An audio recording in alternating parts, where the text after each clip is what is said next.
Well, I have rescue devices, and the first rescue device when Dr. Mary Schweitzer published on the flexible blood vessels and the red blood cells. Do we have blood cells? No, we do not have blood cells. I don't have the data to support that. We're so indoctrinated in the millions of years, people are so indoctrinated in it, they just think it's true. Welcome back to the channel, everyone. It's me, Creaky. Now today we're diving into the claims of Dr. Don Batten. He's a horticultural science expert with a PhD in plant physiology. But here's where it gets interesting. Old Donny boy once tried to harmonise the Bible with popular beliefs by way of theistic evolution, but came to see that that does not work. However, he later shifted his stance and now advocates for a creationist view with answers in Genesis. And in this video, we're going to take a look at his 4 pieces of evidence for a young Earth and see if a dumbass like me can poke some holes in them. So let's get on with this, shall we? Please subscribe. Don, you've spoken about this internationally for almost 30 years. I wonder if you could share those 4 points with us. Yeah, well, this is evidence for the young age of the Earth and the universe, and I actually have an article with 101 evidences on creation.com. Ooh, well there we go, Mr. Swanky Pants. 101 proofs of the young age of the Earth. But creation.com isn't a scientific journal. Could you not get published anywhere worthwhile? But we're only dealing with 4 today. Now, I don't want to speak out of turn here, but is anyone else getting creepy old man vibes from this guy already? I mean, he's interviewing a pretty young girl, and you can see by his eyes, in his mind, he's sitting there. No, just me again. Number 1 is the soft tissues and proteins in fossils. Number 2 is carbon-14, which is a huge problem for the millions of years story. Number 3 is the amount of sediment formed in the millions of years scenario is not enough to create fossils, nowhere near enough. But it's enough in a 6,000 year scenario? And the 4th evidence is the lack of stirring up of the sediments. It's called bioturbation, which is the effect of organisms in stirring it up. So they're the 4 ones we're dealing with today. Those aren't my responses, mind. I just wanted to check back in and make sure you were still here and hadn't clicked away from the video. I am actually gonna go through them one by one. So what's the issue with finding things like blood vessels in dinosaur bones? Well, they should have decayed away. They should not be there. So everybody expected these things after the huge period of time that they put on them would have become mineralized. So what happens is with fossils is that minerals percolate through the fossil and they replace all the organic matter. So there's no organic matter left, and certainly not flexible blood vessels. So this was world-shattering sort of claim. Okay, so what does that mean? Does it mean that the Earth could be 6,000 years old? I don't think so. But don't take my word for it, let's hear it straight from the horse's mouth, so to speak. Leave me out of it. Now, the clip I'm about to play for you comes from the Paulo Gia channel, and Paul was lucky enough to interview Dr. Mary Schweitzer, and this is what she had to say about creationists using her research to try and prove that the Earth is only 6,000 years old. So I was recently in a Young Earth seminar where your research was used to support claims that working blood vessels, fresh blood cells, and intact DNA had been found in dinosaur cells or dinosaur fossils. Is that a fair characterization of your research? It's wrong on all counts. Do we have blood cells? No, we do not have blood cells. I don't have the data to support that. Pretty good, eh? And yet we still see young Earth creationists citing Dr. Schweitzer's work as evidence that dinosaurs must have lived within the last few thousand years, which in their minds supports the idea that the Earth is only 6,000 years old. She just said it. She did not find dinosaur blood cells. Do we have blood cells? No, we do not have blood cells. I don't have the data to support that. Anyway, moving on. How do those who believe that these dinosaur bones and this shale rock are that old explain that? Well, I have rescue devices, and the first rescue device when Dr. Mary Schweitzer published on the flexible blood vessels and the red blood cells. Do we have blood cells? No, we do not have blood cells. I don't have the data to support that. Let's move on to your next point. I think you mentioned carbon-14. Living things like plants and animals absorb carbon-14 from the atmosphere while they're alive, and when they die, they stop absorbing it. And the carbon-14 they have starts to break down at a known rate. By measuring how much carbon-14 is left in something that was once alive, like an old piece of wood or a bone, we can figure out how long ago it died. It's like a natural clock. But carbon-14 isn't used to date the Earth itself, so... Okay, so it's something that every living thing consumes, but once we stop living, it exits our system, would you say? Yeah, so then starts to decay. Okay. Well, you're not replacing it, so Yeah. then decays, and you can do based on the amount of carbon-14 present when you look at it, you can estimate when it was living. Okay. So that's how it works, and it's useful in archaeology and so on.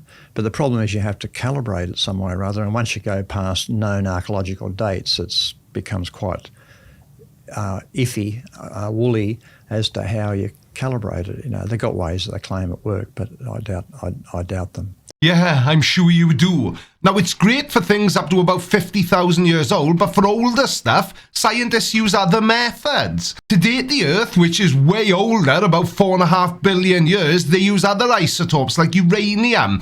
Do these creationists not realise that the information we share isn't guesswork? It's all based on scientific fact. Okay, so how does carbon-14 act as an evidence for a young Earth? It doesn't, but when has a young Earth creationist ever let anything like accurate representation of the facts get in the way of a good old story? Well, carbon-14 has a very short half-life compared to many radioactive elements. It's got a half-life of 5,730 years. You say, well, that sounds like a long time. It does. But it's compared to the billions of years of some isotopes, like uranium and thorium and things like that. It's quite short. So consequently, every 5,730 years, half it disappears.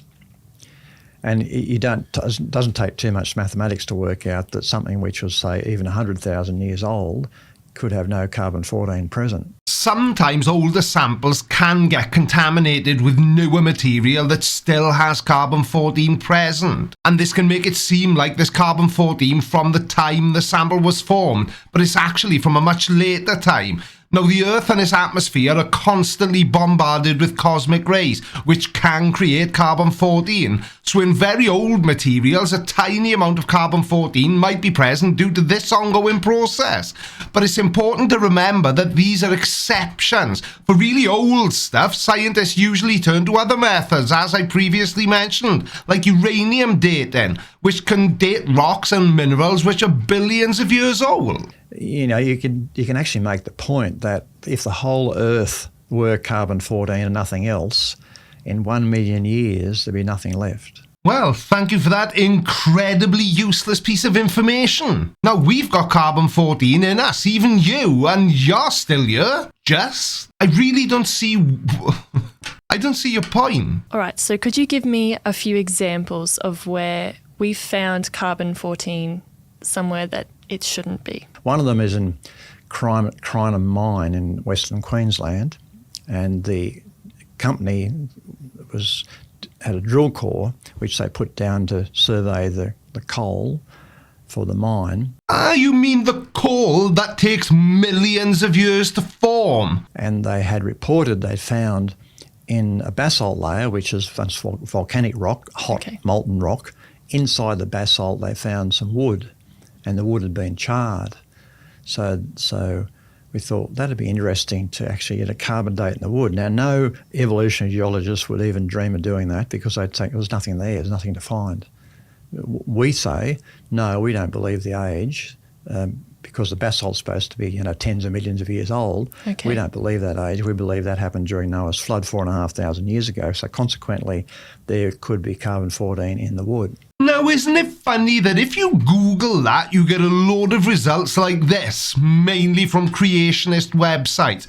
But if you look it up properly and ask for papers about the study, it says that the studies found on the basalt aquifer in North Queensland explore how the composition of basalt and the climate affect groundwater chemistry. And it doesn't mention the Crinum mine or wood in basalt layers. Now, far be it from me to fling accusations around, but if if I didn't know better, I would think that this was just something that creationists were clinging on to in the hope that it helps their position. All right, and now your third. And the third point is the fact there are fossils means something about the age of things. Because to make a fossil, you have to bury it in sediment or in mud, because things that die in the bush somewhere, so if a horse dies out in the paddock or in the bush, it doesn't last very long.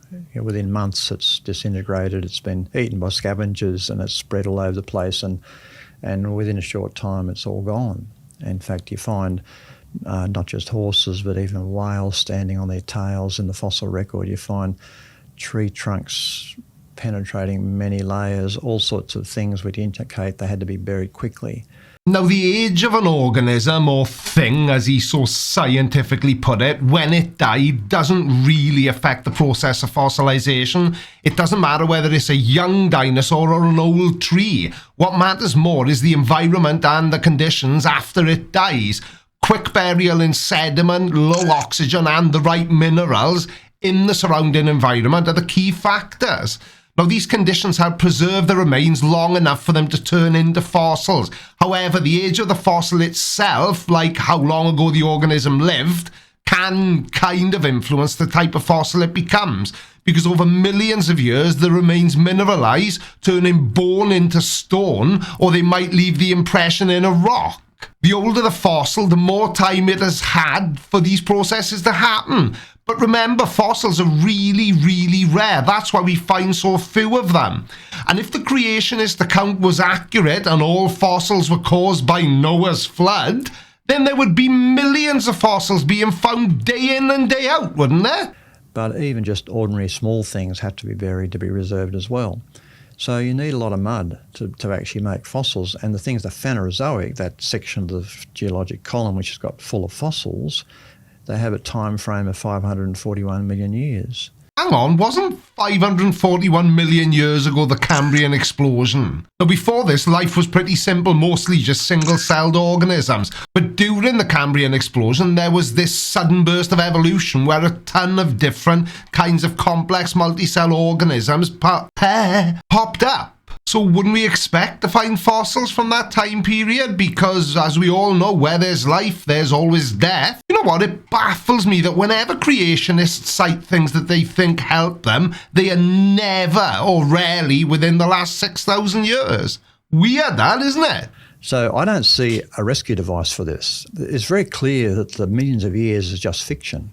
Okay, if that's what you think, then you're free to think that. But without referring back to the Bible, what other evidence is there that supports your ideas about everything we've talked about today having happened in the last 6,000 years? So, we've had soft tissue, carbon-14, the rate of sedimentation. What is your fourth point for us today? So the fourth point relates to the rate of sedimentation, and that is called bioturbation.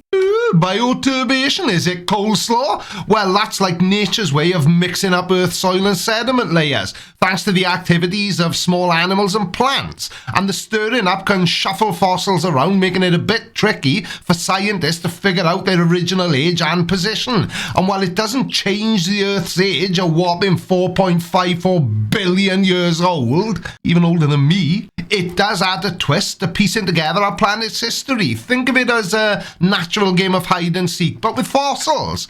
But I can tell you with 100% certainty what it doesn't do. It does not prove that the Earth is 6,000 years old. But let's see what you've got to say about it, shall we? Oh, sorry, I call him coleslaw because he's quite obviously 80% cabbage. Those sorts of things have been around since the beginning of the Phanerozoic. In other words, the Cambrian, right 541 million years, the fossil record shows that sort of creature's been there all along with the worms and other things that stir up. I mean, beach worms, another thing is for fishermen. They burrow into the sand. Yeah. So how quickly does that happen? They found that within hours, these creatures stir it up to 10 centimetres depth. See what I mean? He's doing it again. He just said himself, these types of creatures have been around for about 541 million years. Where do we see the lines today? Well, you can see it in any where you see a cutting, for example, where they've done a road cutting through a hill. Yep. You can see the layers. You see it in the Grand Canyon, very clearly. and you see all this structure in the rock, which shouldn't be there if it was laid down at 0.004 millimetres a year. Hang on a second. Before we go any further, this is his fourth piece of evidence for the Earth only being 6,000 years old.